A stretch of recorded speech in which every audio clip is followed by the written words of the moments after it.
त्रिदलं त्रिगुणाकारं त्रिनेत्रं च त्रियायुधं त्रिजन्म पापसंहारम् एकबिल्वं शिवार्पणम् त्रिशाखैः बिल्वपत्रैश्च अच्छिद्रैः कोमलैः शुभैः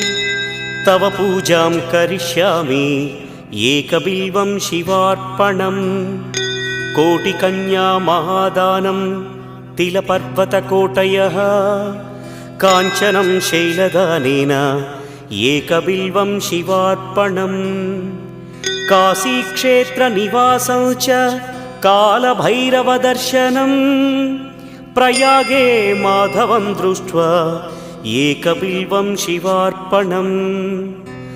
इन्दुवारे व्रतं स्थित्वा निराहारो महेश्वर नक्तं हौष्यामि देवेश एकबिल्वम्